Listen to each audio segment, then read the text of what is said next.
All systems go. Clear for liftoff.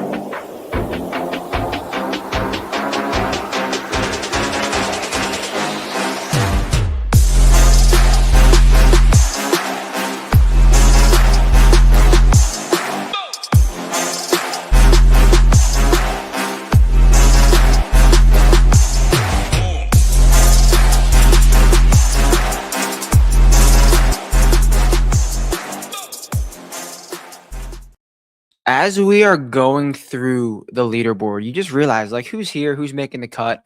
Tommy Fleetwood can't even beat Alex Damn Smalley. I know Alex Smalley is a generational flusher leading this golf tournament, but Tommy Fleetwood nowhere to be found. I know that's completely off topic, but just noticed it. So drop where's Tommy Fleetwood's going to be? What's his best major finish going to be this year? Was it the Masters? Is it going to be the US Open? Is it going to be the Open Championship? Let me know, because I'm just thinking about Tommy Fleetwood, as I always do in my brain. Tommy Fleetwood is there. But also, quick shout outs to you guys for cashing like you guys always do. Rickton85, Parker Norton, and Sean Lopez, I think your name is, at UN there Lopez. Shout out you guys. Cash in lineups, way better DFS players than I will ever be. I'm just here to give you some information, some advice, and hopefully you take the right advice. So yeah, great day today. I know a lot of you guys cashed, and let's clap it up for that AM wave. That AM wave, it didn't necessarily come through fully. Like I'll bring the splits up, but we got on a lot of the right guys, and we talked about a lot of the right guys. And shout out you guys for taking that information, using the stone, using the slate plan, and we'll go through it all in a few minutes. But great little round 3 from you guys. And I'm not even going to go through each player round by round, because a majority of them were from, sorry, I'm talking too fast and drink too much water.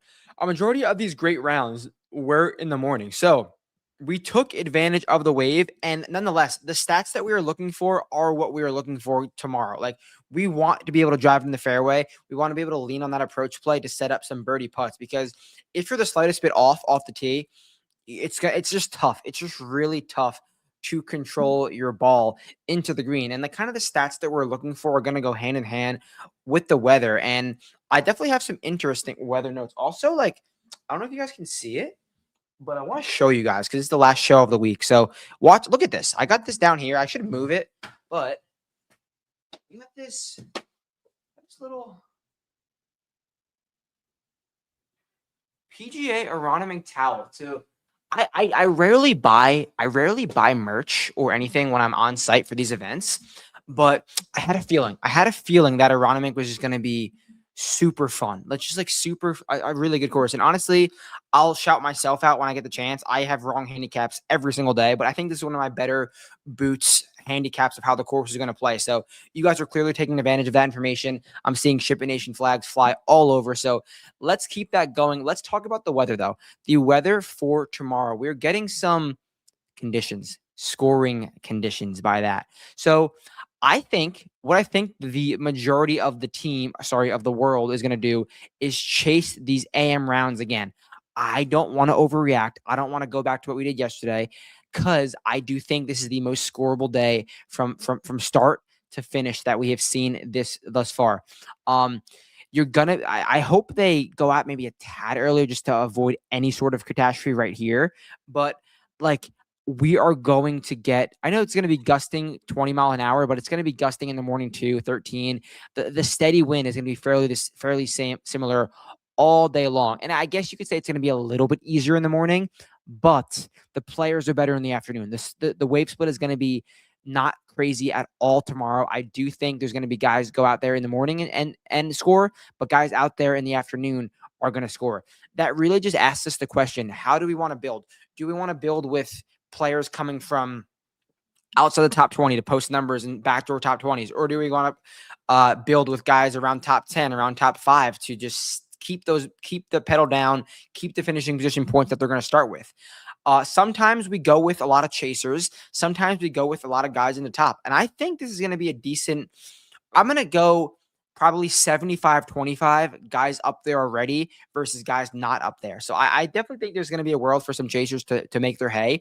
But I really think this is going to be a leaderboard that stays somewhat sticky enough in the final round. So we have some names up there. The cream's already rising up to the top, and I really do think it is gonna. Okay, thank you, Piano Man.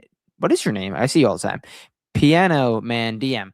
So yeah, they should have enough time, but I just hope that that weather doesn't creep in late. That weather doesn't creep in late. So what we're going to do for tomorrow is go with I do think it's going to be more of the guys who are starting, who are in the better spots. Like, and sometimes I say differently. Sometimes I want chasers, but I'm going to say 75% of my lineups, guys who are up there already, guys who are looking for stat wise.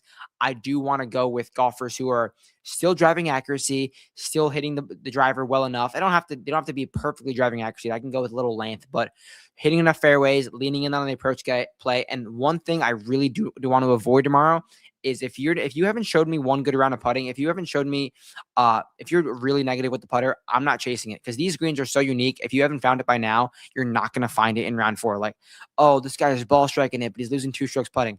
I'm not chasing it. It's not happening. So let's look at some of the wave splits. It was a full stroke easier in the morning, which isn't the most crazy thing in the entire world, but we definitely did take advantage of that. And hopefully everyone chases it tomorrow, and then we're on the opposite end of it and just go with the more balanced or more PM build, because that's what I think is going to come through for tomorrow. So in terms of contest selection, where I like to live in these round 4 is where I think I have my biggest advantage, where I like to play the most money. So this $250 for max pays $10K up top.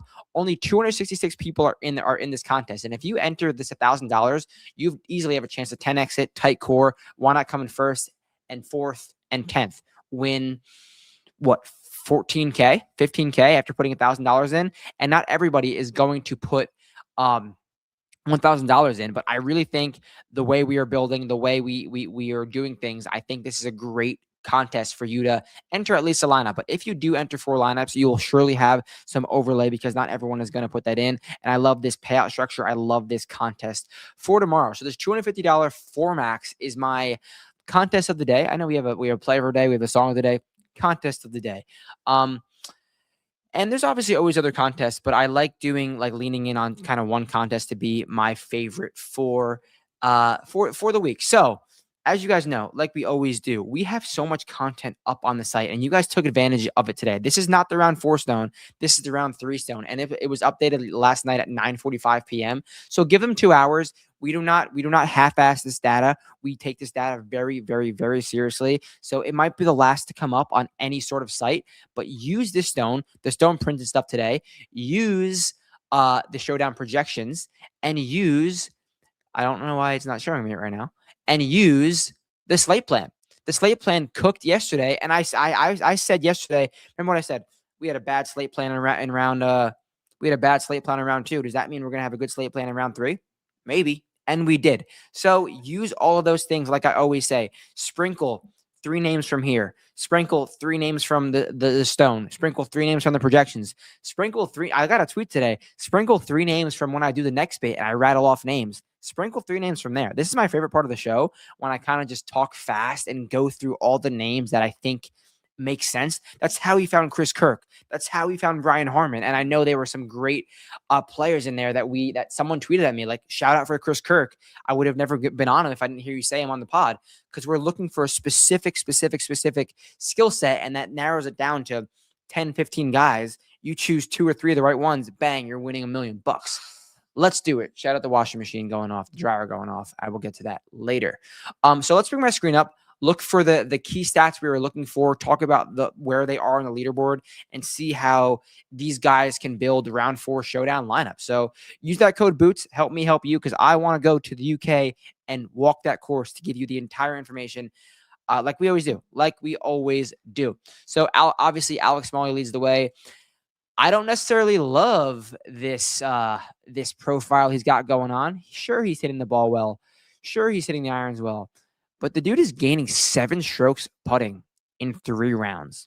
Is that going to hold up? No, it won't. I'm going to die on this hill. Alex Smalley is not winning the PGA Championship at Aronimink. Is he going to play poorly? No. but he's going to get caught. He can't. I don't think he's going to rely on the putter and shoot 70 and win this golf tournament. I think the scoring conditions are ripe enough for someone to shoot a 65 coming from the -3, -2 spot and win this golf tournament at 7, 8 under par. So I don't think Alex Molly is going to shoot anything really better than par. It's going to still be tough out there, but I know he has a Donald Rock connection. I know I remember at Sedgefield, he's used to these greens, clearly putting well on these greens, but I'm going to say Alex Molly takes a little bit of a dump tomorrow. But what we were looking for, I guess we'll start from the top, start from these good golfers, is driving accuracy paired with approach, and are you putting well? Nick Taylor is answering the bill. So is Matty Schmid. Do they have enough dog? If I had to pick one of these golfers, it'd probably be Matty Schmid because he's going to be less priced and less owned, but I don't necessarily need one of these golfers. John Rahm, you might be scared. Oh my God, look at all this around the green play. I talked about how important around the green play was. I don't mind that. He's not the most accurate, but he's hitting it well enough, doing everything really, really solid. But let's see what we really like up here. Who's hitting the driver well? Xander is absolutely minting the driver. If the irons could just come through for Xander, look what he could do.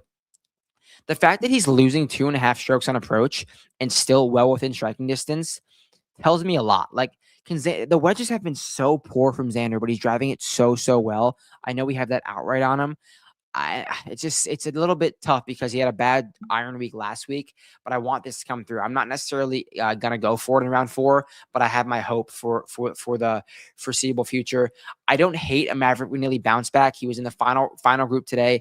71 is not a bad round in those conditions. People aren't going to want to go to him. He's going to be less owned than he should be, and he's well within striking distance to have a nice 68, 67 finish in a tie for third and pay off his price for sure. Who else we got down the board a little bit? This is really solid. I like Bud Cauley. He's going along quietly. No one's really going to click this name. Maybe they will a little bit because he's a 6K guy at T11, but I don't mind this profile. Gaining a stroke and a half off the tee, stroke and a half on approach, and he's getting 3 on the greens. Kind of what I'm looking for. Who else do we want? I mean, impressive profile from Minwoo, honestly. Very impressive profile from Minwoo. He's generally not the greatest approach player, but him gaining 3 strokes on approach, good stuff, Minwoo. Who else can we go to? Because towards the middle, that can possibly backdoor a nice little top 10. Obviously, Scotty's just waiting to make some putts. Once Scotty makes some putts, like he's been good with the putter in his career, but the last few have been a little bit weak with Scotty's putter. I'm going to stay up top because we didn't really talk about too many guys up top. I want to find some more guys who can like be in this T7, T11 range to post that top 3 outside of, I like Xander. I really like Maverick. I don't want to chase that Ludwig putter. It's been bad. This is so kind of bleak up here and it's going to be tough. Like, I think this Matty Schmid and Nick Taylor, is it too obvious? Like, is it too obvious? Are they too cheap? I don't think anyone's going to go to them. And that's kind of what I was thinking. But they kind of have one of the better profiles, what I'm looking for up here. The driver's not great. Nick Taylor's more accurate, but I kind of don't mind what they're doing. And they're going to be a little bit under-owned. I don't mind Hideki. He's about average off the tee. And if you would have told me Hideki was average off the tee, I would have been like, yes, I'm down for that because he's been so bad off the tee. If you could just hit a few fairways, pair that with a great iron play, he's around the green is amazing always, and the putter is streaky, but it's hot this week. So I do like that a lot from Decky. So down the board a little bit, let's see who we could find to maybe you could pair someone with backdoor top 15. I wouldn't mind going to Taylor Pendrith. He's a golfer that we were on early in the week. He's been so streaky. He's making a ton of birdies. I actually want to see where Taylor Pendrith is ranks right now in birdies. I could be totally wrong, and he's not making a ton of birdies, but I feel like he's making a lot of birdies. I have not checked this, so if I'm wrong, I will admit it. Birdies. Okay, he's 3rd in the field in birdies. I just eyeballed that, and Taylor Pendrith is 3rd in the field in birdies. So he is making a ton of birdies. He's just kind of screwing himself around the green. So I do like Taylor Pendrith in a little bit of a backdoor spot because he's hitting it really well. Just the around the green play is really, really bad. Sucks that this Jordan Spieth putter is so bad because he's hitting it so damn well. Is he playing next week? Let's see this because Jordan Spieth is hitting it so well. Let's go. This is off topic, obviously, but let's PGA Tour comms and see if Jordan Spieth is playing next week. Tour comms, because if Jordan Spieth, we're in Texas next week. Let's see. This is totally off topic. He's not. He is playing next week. What does Jordan Spieth open up at the Byron Nelson next week? And does he win? And is he popular? I could get there. I could get there. Who else down the board do we want to touch on?